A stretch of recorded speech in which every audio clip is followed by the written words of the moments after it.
Hello everyone. आज हम पढ़ेंगे थेराप्यूटिक कम्युनिकेशन और ये पार्ट 1 है। इसके बाद 2 पार्ट्स और आएंगे क्योंकि चैप्टर थोड़ा सा लंबा है पर बहुत ज़्यादा इजी है, ठीक है, और इंटरेस्टिंग भी है। तो फिर सबसे पहले हम ये जान लेते हैं कि कम्युनिकेशन क्या होता है। तो ये हमने पहले भी पढ़ चुका है। ये कुछ नहीं होता है, it refers to the giving and receiving of information. वो भी किसके बीच में? सेंडर के बीच में, जो कि इन्फॉर्मेशन दे रहा होगा, और रिसीवर जो कि इन्फॉर्मेशन को एक्सेप्ट कर रहा होगा।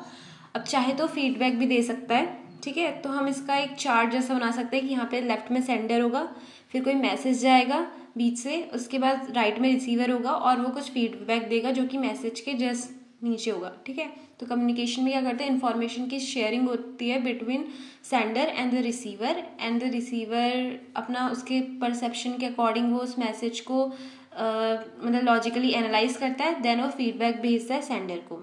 उसके बाद क्या है, टाइप्स ऑफ कम्युनिकेशन। तो कम्युनिकेशन जनरली 2 ही टाइप की होती है, वर्बल और नॉन वर्बल। वर्बल मतलब जब जो पर्सन है वह बोल रहा है, ठीक है, लेकिन नॉन वर्बल मतलब जो एक्सप्रेशन से या फिर हैंड्स का यूज़ करके फिर जेस्चर से ऐसे कम्युनिकेट कर रहा है। अब हम मेन टॉपिक पे आते हैं, थेराप्यूटिक कम्युनिकेशन। तो थेराप्यूटिक कम्युनिकेशन एक इंटरपर्सनल इंटरेक्शन होता है। इंटरपर्सनल मतलब 2 लोगों के बीच में है, ठीक है। और कौन कौन होंगे ये? नर्स और पेशेंट। अब ये किस चीज़ पे फोकस्ड होगा? During which the nurse focuses on the patient specific needs. तो इसमें नर्स फोकस करेंगी कि पेशेंट का जो स्पेसिफिक नीड है, जैसे कि अब वो न्यूट्रिशनल नीड हो सकती है, पर्सनल हाइजीन की नीड्स हो सकती हैं, ठीक है। तो नर्स इस पे फोकस करेगी to promote an effective exchange of information.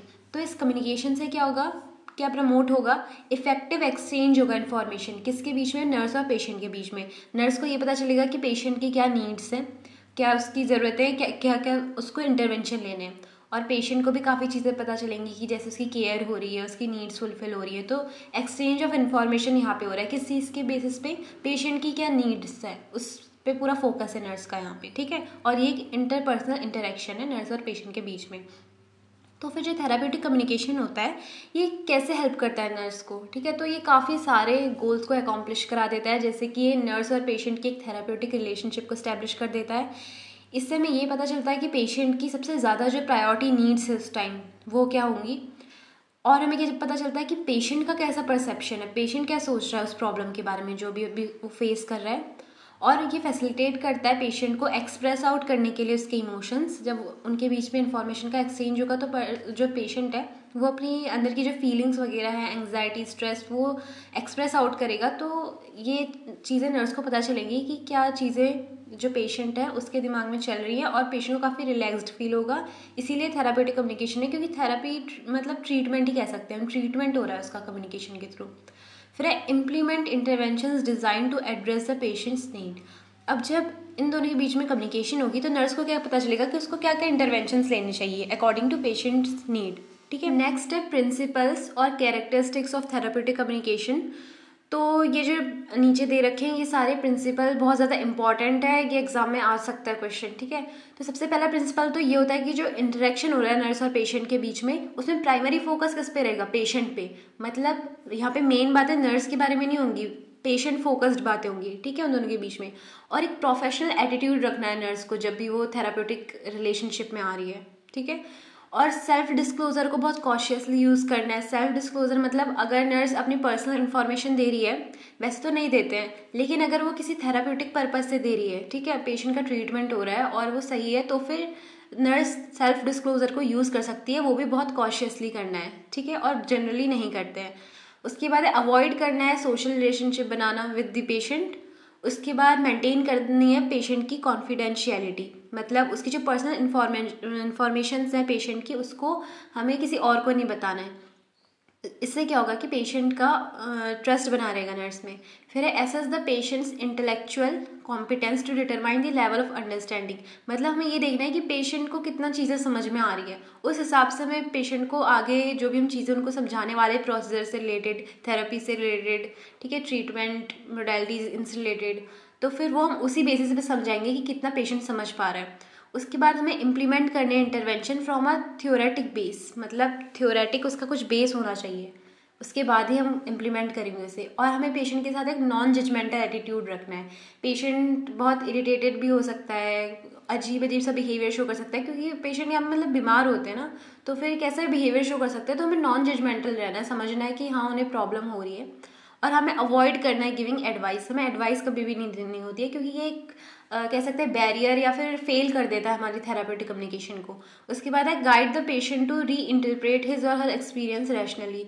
इसका मतलब ये है कि हमें ये गाइड करना है पेशेंट को कि वो अपना जो उन्होंने अभी तक फील करा है, जैसा उनका एक्सपीरियंस रहा है उनकी थेरापेटिक जो रिलेशनशिप थी उसमें, तो वो एक्सप्रेस आउट कर सकते हो नर्स को, वो भी रैशनली, मतलब रीजंस के साथ। नेक्स्ट है टेक्निक्स ऑफ थेरापेटिक कम्युनिकेशन। तो सबसे पहली टेक्निक हमारे पास आती है लिसनिंग।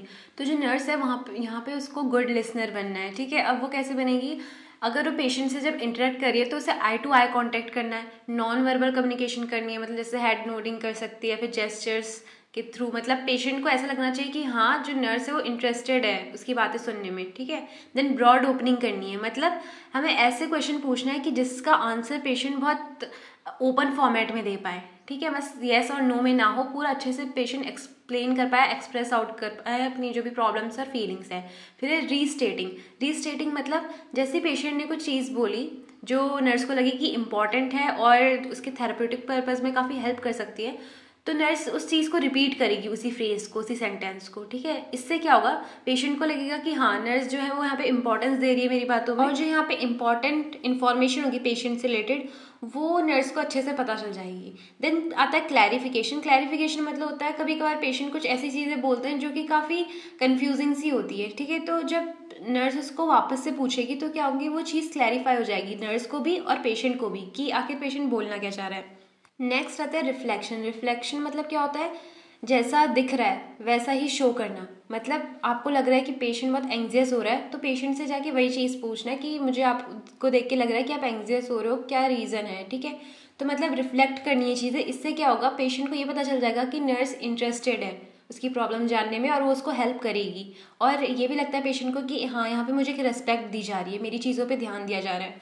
देन है ह्यूमर। ह्यूमर मतलब जैसे हमें पता है कि मजाक करना, तो फिर बीच बीच में नर्स जो है वो मजाक भी कर सकती है ताकि थोड़ा जो इन्वायरमेंट में जो स्ट्रेस है वो थोड़ा कम हो जाए। और अगर पेशेंट में बहुत ज़्यादा एग्रेशन हो रहा है या फिर बहुत एंग्जाइटी हो रही है तो वो कहीं ना कहीं थोड़ी कम हो जाती है अगर हम थोड़ा जोक क्रैक करते। बट ऐसा भी नहीं है कि बहुत ज़्यादा सीरियस बातें चल रही है और आप जोक कर रहे हो, ठीक है। वो भी अब आपको करना है जिस मतलब टाइम पे आपको सही लगे और ऐसा लगे कि हाँ अभी होना चाहिए, राइट टाइम है।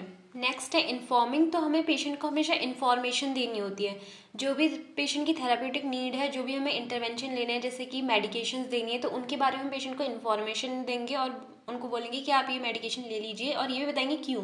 हमें यहाँ पे एडवाइस नहीं देनी होती है, मतलब एक बहुत थिन लाइन है इन दोनों के बीच में, एडवाइस देने में और इन्फॉर्मेशन देने में। तो कभी भी हमें पेशेंट को एडवाइस नहीं देनी होती है, हमें इन्फॉर्मेशन देनी होती है पेशेंट को। देन है फोकसिंग। हमें मतलब मुद्दे की बात पे फोकस करना है। अब यहाँ पे क्या मुद्दे की बात होगी कि जो पेशेंट की प्रॉब्लम है, मतलब हमें गोल ओरिएंटेड कम्युनिकेशन करनी है उससे रिलेटेड।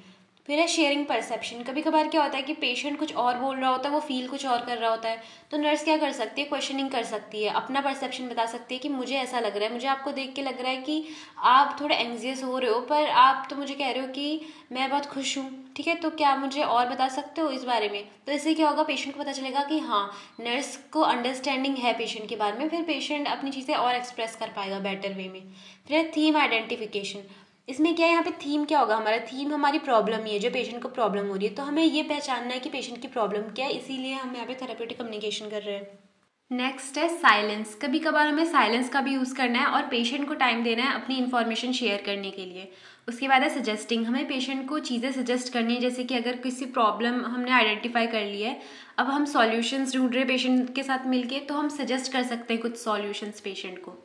अब इनफेक्टिव थेरापेटिक कम्युनिकेशन, ये कैसे हो सकती है, सेम अभी तक हमने जो पढ़ा उसका अगर आप अपोजिट कर दो, जैसे कि आप जजमेंटल एटीट्यूड रख रहे हो अगर पेशेंट की तरफ, या फिर आप एडवाइस दे रहे हो पेशेंट को, या फिर फॉल्स रीअश्योरेंस दे रहे हो, मतलब जो चीज़ बिल्कुल नहीं हो सकती वो आप बोल दे रहे हो। फॉर एग्जाम्पल पेशेंट की डेथ होने वाली है अभी, क्योंकि वो टर्मिनली इल स्टेज पे एकदम, और आप कह रहे हो कि हाँ आप तो एकदम ठीक हो जाओगे और वापस से आपका सब कुछ सही हो जाएगा, आप मशीन से हट जाओगे, जबकि ऐसा नहीं है। उनको उस टाइम हमें सपोर्टिव केयर देनी है, ठीक है, फॉल्स रीअश्योरेंस नहीं देनी है। या फिर जो इन्फॉर्मेशन है वो अच्छे से एक्सचेंज नहीं हो पा रही, या फिर जो पेशेंट की थॉट प्रोसेस है वही स्टेबल नहीं है, जैसे कि जो मेंटली इल पेशेंट होते हैं वो नहीं समझ पाते हैं चीज़ें। तो फिर ये काफ़ी सारी चीज़ें हो सकती हैं जो कि एज अ बैरियर या फिर फेल कर देती है हमारी थेराप्यूटिक कम्युनिकेशन को। नेक्स्ट आता है थेराप्यूटिक नर्स और पेशेंट रिलेशनशिप, जो कि अभी तक हमने यही सब कुछ पढ़ा है। इसमें क्या होता है कि जो पेशेंट है और जो नर्स है वो दोनों आपस में इंटरेक्ट करते हैं। अब ये जो इंटरेक्शन है वो कहाँ पे हो रहा होगा, हेल्थ केयर सिस्टम में, ठीक है।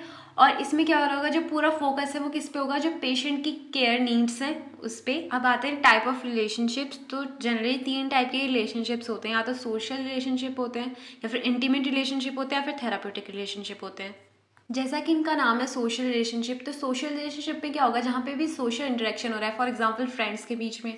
देन इंटीमेट रिलेशनशिप में जहाँ पे भी इमोशनल अटैचमेंट है 2 लोगों के बीच में, जैसे कि पार्टनर्स हो गए। फिर है थेराप्यूटिक रिलेशनशिप, जो कि अभी तक हमने पढ़ा है, नर्स और पेशेंट के बीच में जो रिलेशनशिप होता है वो थेराप्यूटिक रिलेशनशिप होता है, जो कि काफ़ी ज़्यादा हमारा गोल फोकस्ड होता है। और क्या हमारा फोकस होता है यहाँ पे, क्या हमारा गोल होता है, पेशेंट की केयर करना और ये आइडेंटिफाई करना कि पेशेंट की नीड्स क्या हैं। अब आता है component of therapeutic nurse patient relationship. तो सबसे पहला होता है रैपो। तो जो रैपो होता है वो एक, इसका मतलब ये होता है कि एक फ्रेंडली रिलेशन बनाना नर्स और पेशेंट के बीच में, ठीक है। एक बहुत ज़्यादा फ्रेंडशिप होनी चाहिए। इससे क्या होता है कि जो पेशेंट होता है अपनी इन्फॉर्मेशन खुल के शेयर कर लेता है। नेक्स्ट चीज़ आती है एम्पैथी। एम्पैथी मतलब जब पेशेंट अपनी प्रॉब्लम्स बता रहा है तो नर्स उसको समझ पाए, ठीक है, कि क्या वो पेशेंट फील कर रहा है। वो जब नर्स ये चीज़ समझ पाती है, ये इसी चीज़ को तो एम्पैथी कहते हैं, मतलब दूसरों की फीलिंग्स को समझना, उनको भी जो भी प्रॉब्लम हो रही है, तो ये भी होना चाहिए। फिर है वार्मथ, मतलब पेशेंट को नर्स मैक्स कंफर्ट दिला पाए, उसको एक मतलब इतना पेशेंट कंफर्ट जोन में आ जाए कि वो अपनी फीलिंग्स फिर एक्सप्रेस करने लग जाए। फिर आती है जेन्युइननेस। जेन्युइननेस मतलब जो नर्स है उसको बहुत ज़्यादा सिंसियर एटीट्यूड रखना है पेशेंट की केयर में, और नर्स को खुद पता होना चाहिए कि उसके क्या थॉट्स है, उसकी क्या फीलिंग्स है, उसकी क्या वैल्यूज़ है, तभी वो पेशेंट की केयर कर पाएगी। फिर एक कैरेक्टरिस्टिक्स, ये उतनी इंपॉर्टेंट नहीं है क्योंकि हमने प्रिंसिपल्स पढ़ लिए हैं, तो वो एक ही बात है दोनों। अब नेक्स्ट आता है हमारे पास एथिक्स एंड रिस्पॉन्सिबिलिटीज़, जो कि थेराप्यूटिक कम्युनिकेशन में होनी चाहिए। तो हमारे एथिक्स यहाँ पे क्या होते हैं कि हमें जो पेशेंट के मॉरल राइट्स हैं उन्हें प्रोटेक्ट करके रखना है। किसी भी कॉस्ट पे कैसे भी पेशेंट के जो मॉरल राइट्स हैं और उसकी जो वैल्यूज़ वगैरह ये हर्ट नहीं होनी चाहिए। या फिर जैसे कि हम क्या करते हैं इसमें, प्रिंसिपल ऑफ ऑटोनॉमी होता है, मतलब हमें जो पेशेंट की ऑटोनॉमी है, उसकी जो खुद के राइट्स हैं कि वो डिसीजन दे सकता है अपने बारे में कि हाँ मेरी, फॉर एग्जांपल अगर ईसीटी है तो मुझे नहीं करना है, तो अगर पेशेंट ने कह दिया तो वो नहीं होगा, ठीक है। हमें उनका कंसेंट लेना होता है, उनके पास खुद के पास राइट होता है कि क्या चीज़ें उनके साथ होनी है क्या नहीं होंगी। उसके बाद होता है राइट टू बेनिफिसेंस, मतलब पेशेंट के पास ये राइट होता है कि उसके साथ जो चीज़ें हो रही है वो अच्छी हो, ठीक है, पेशेंट की केयर ओरिएंटेड ही हो, बेनिफिट हो पेशेंट को बहुत ज़्यादा उससे। फिर आता है पेशेंट के पास ये राइट होता है कि राइट टू जस्टिस, मतलब पेशेंट को फेयर ट्रीटमेंट मिले, पेशेंट की चीज़ें कॉन्फिडेंशियल ही रहें, कहीं और जाके शेयर ना कर रहे हो जो नर्स या फिर हेल्थ केयर स्टाफ है। राइट टू वेरासिटी होता है, मतलब पेशेंट के साथ एक ऑनेस्ट रिलेशनशिप बनानी है, ठीक है। तो ये सारे काफ़ी सारे राइट्स होते हैं जिनमें कि हमें क्या क्या ध्यान रखना है कि जो पेशेंट है उसकी प्राइवेसी मेंटेन हो, उसकी चीज़ें कॉन्फिडेंशियल रहे, और पेशेंट कभी भी मना कर सकता है जो भी उसको थेरेपी नहीं करवानी है। या फिर पेशेंट के पास राइट होता है कि वो डाउट्स पूछ सकता है, अपने डाउट क्लियर कर सकता है, टर्मिनेट कर सकता है ट्रीटमेंट, ठीक है। तो ये सारे राइट्स होते हैं पेशेंट। नेक्स्ट आता है हमारे पास dynamics of therapeutic nurse patient relationship. ये क्वेश्चन आ जाता है काफी बार यूनिवर्सिटी एग्जाम में। तो क्या क्या डायनामिक्स होते हैं हमारे, जैसे कि therapeutic use of self, gaining self awareness, power, trust, intimacy, respect. तो सबसे पहला है थेराप्यूटिक यूज ऑफ सेल्फ, मतलब हमें खुद को ऐसे यूज करना है जो कि जो थेरेपी है उस प्रोसेस में हेल्प करे। अब हम खुद को कैसे यूज कर सकते हैं, हमारी जो पर्सनैलिटी है उसके थ्रू। हमारी जब पर्सनैलिटी अच्छी होगी, जैसे कि जेन्युइननेस है, उसमें वार्मथ है, ठीक है, और हम रेस्पेक्ट दे रहे हैं पेशेंट को, हमारी खुद की एक अच्छी पर्सनैलिटी है, तो क्या होगा, थेरेपी प्रोसेस में काफ़ी हेल्प मिलेगी। तो हमें थेराप्यूटिक यूज़ करना है खुद का, यूज़ ऑफ सेल्फ। नेक्स्ट वाला सेल्फ अवेयरनेस, मतलब खुद को पता होना चाहिए कि हमारे बारे में लोग क्या सोचते हैं और हम हमारे बारे में खुद के हमारी क्या बिलीव्स हैं, थॉट्स हैं, मोटिवेशन है। तो ये सेल्फ अवेयरनेस हम लोग कैसे पता कर सकते हैं, तो एक जोहारी विंडो है, ठीक है, इसके थ्रू हम लोग अपने बारे में पता कर सकते हैं। इसमें एक जैसे एक टेबल दी गई है, इसमें क्या क्या लिखा है, लेफ्ट में है नोन टू अदर, मतलब दूसरों को पता है, उसके नीचे अननोन टू अदर्स, मतलब दूसरों को नहीं पता है हमारे बारे में। उसके बाद ऊपर क्या दिया गया है, नोन टू सेल्फ, हमें खुद को पता है। उसके बाद है अननोन टू सेल्फ, हमें नहीं पता है खुद के भी बारे में। तो जो फर्स्ट वाला ब्लॉक है उसमें क्या है कि वो दूसरों को तो पता है और हमें भी पता है, तो इसको क्या करेंगे हम, ओपन वाला कहेंगे, ठीक है। ओपन मतलब उनको भी पता है, हमें भी पता है। उसके नीचे क्या आएगा, जस्ट नीचे ओपन के, अननोन टू अदर्स और नोन टू सेल्फ, दूसरों को नहीं पता है पर हमें पता है। इसका मतलब क्या हो जाएगा, हिडन, हमने वो छुपा के रखा है। ऊपर वाले में क्या था, ओपन, इसके नीचे हिडन। अब जो राइट से फर्स्ट वाला है, ऊपर वाला, उसमें क्या होगा, नोन टू अदर्स, दूसरों को पता है पर हमें नहीं पता। अननोन टू सेल्फ मतलब ब्लाइंड, अंधे हम, हमें नहीं पता, दूसरों को पता है।